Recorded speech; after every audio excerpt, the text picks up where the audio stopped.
Assalamualaikum warahmatullahi wabarakatuh dan salam sejahtera kepada semua penonton. Diharapkan para penonton dikurniakan kesihatan dan kesejahteraan daripada Allah Subhanahu wa taala.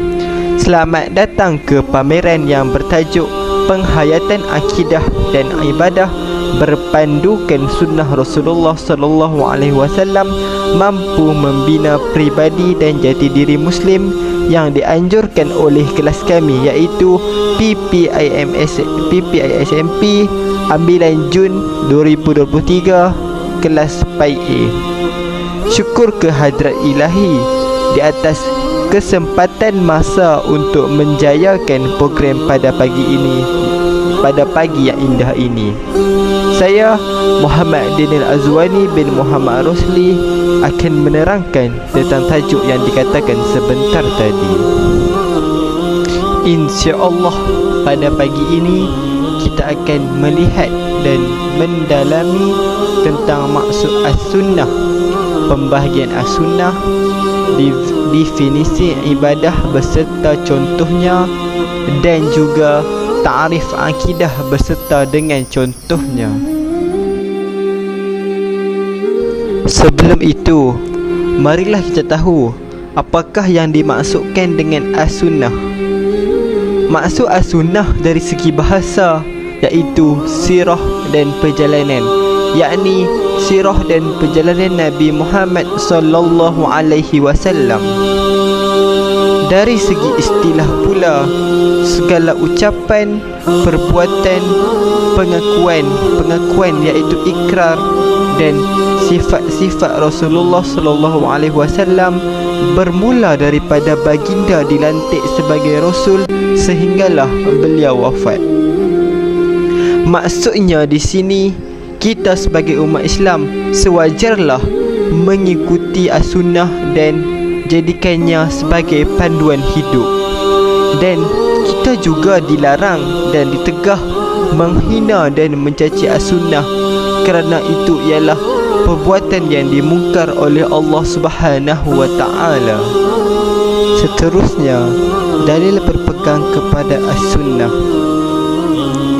Taraktu fikum amrayni lan tadillu ma tamassaktum bihima, kitaballah wa sunnah nabiyyi. Maksudnya, aku tinggalkan kepada kamu dua perkara dan kamu tidak akan sesat selagi mana kamu berpegang dengannya, iaitu kitab Allah dan sunnah Nabi sallallahu alaihi wasallam. Apakah yang dimaksudkan dengan ibadah pula? Ibadah dari segi bahasa patuh, taat, tunduk dan sembah. Maknanya kita sembah kepada Allah Subhanahu wa taala. Dari segi istilah pula, tindakan mengikut dan mengikat diri dengan sepenuhnya kepada perkara yang disyariatkan oleh Allah dan diserukan oleh para rasul, sama ada ia berbentuk suruhan atau larangan. Maksudnya di sini, ibadah merangkumi segala perkara yang disukai oleh Allah Subhanahu wa taala. Sekarang marilah kita teruskan perjalanan pameran kita dengan melihat contoh-contoh penghayatan sunnah baginda Rasulullah sallallahu alaihi wasallam dalam ibadah. Contoh yang pertama ialah solat berjemaah. Daripada Abu Hurairah radhiyallahu anhu bahawa Nabi sallallahu alaihi wasallam bersabda, solat berjemaah afdalu min salatil fardhi bi 27 darajah. Maksudnya, solat secara berjemaah lebih baik daripada solat bersendirian sebanyak 27 darjat. Pelaksanaan solat secara berjemaah juga dapat mengikat tali persaudaraan antara sesama masyarakat Muslim.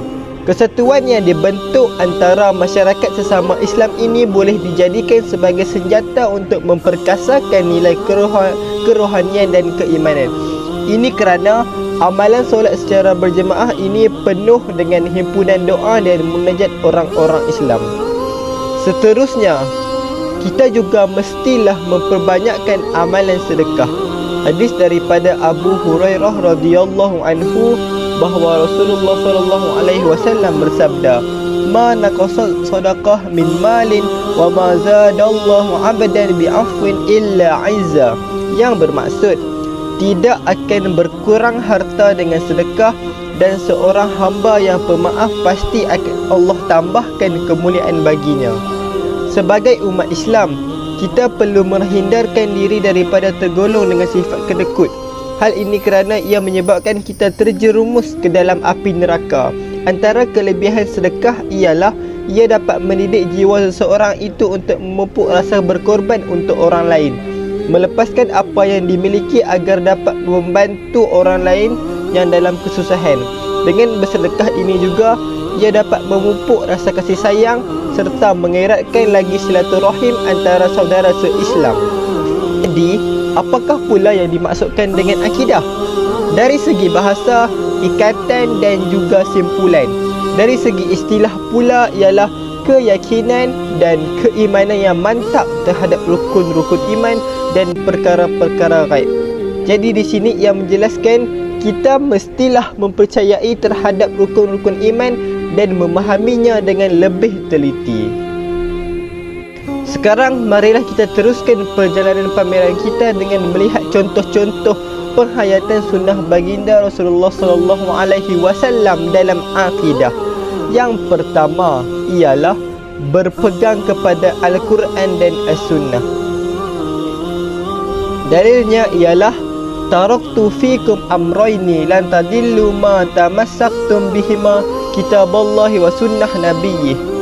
Maksudnya, aku tinggalkan kepada kamu dua perkara dan kamu tidak akan sesat selagi mana kamu berpegang dengannya, iaitu kitab Allah, iaitu Al-Quran, dan sunnah nabinya, iaitu sunnah Nabi SAW. Untuk itu, betapa pentingnya buat kita untuk mempelajari dan menekuni Al-Quran dan As-Sunnah Nabi SAW. Ini kerana apabila kita meninggalkan salah satu daripada sumber yang penting ini, maka sudah tentu kita akan menyimpang dan menyeleweng daripada asas kebenaran. Telah banyak fatwa atau kenyataan daripada ulama bahawa manusia itu akan lebih menyeleweng apabila mereka mula menolak dan meninggalkan Al-Quran dan sunnah Nabi SAW dalam kehidupan mereka. Justru itu, marilah sama-sama kita menginsafi dan menjunjung setinggi-tingginya kitab Allah, iaitu Al-Quran dan juga sunnah Rasulullah SAW, kerana ia merupakan dua sumber hukum yang utama bagi umat Islam. Majlis kita pada hari ini sudah hampir ke penghujung. Jadi, contoh yang terakhir yang saya akan hujahkan ialah beriman kepada malaikat. Beriman kepada malaikat ini merupakan salah satu daripada rukun iman. Dalilnya ialah an Aisyah qalat Rasulullah sallallahu alaihi wasallam, khuliqatil malaikati min nurin wa khuliqal janna min marijin min narin wa khuliqa adama mimma wusifa lakum. Artinya, malaikat itu diciptakan dari cahaya, jin diciptakan dari api yang menyala-nyala, sedangkan Adam diciptakan dari apa yang telah dijelaskan kepada kalian. Hadis riwayat Muslim. Malaikat merupakan makhluk ciptaan Allah Subhanahu Wa Taala yang berasal dari cahaya serta memiliki kekuatan yang dahsyat dan kemampuan-kemampuan hebat lainnya. Beriman kepada malaikat artinya kita percaya bahawa Allah Subhanahu Wa Taala mempunyai malaikat. Iman kepada malaikat merangkumi beberapa perkara, iaitu mengimani kehidupan malaikat, mengimani sifat-sifat malaikat, dan juga mengimani tugas-tugas malaikat sebagaimana yang diperintahkan oleh Allah Subhanahu Wa Taala. Kesimpulan yang kita dapat daripada pameran ini ialah kita mestilah mengikuti sunnah Rasulullah SAW agar kita lebih mendekatkan diri dengan Allah dan Rasulullah SAW.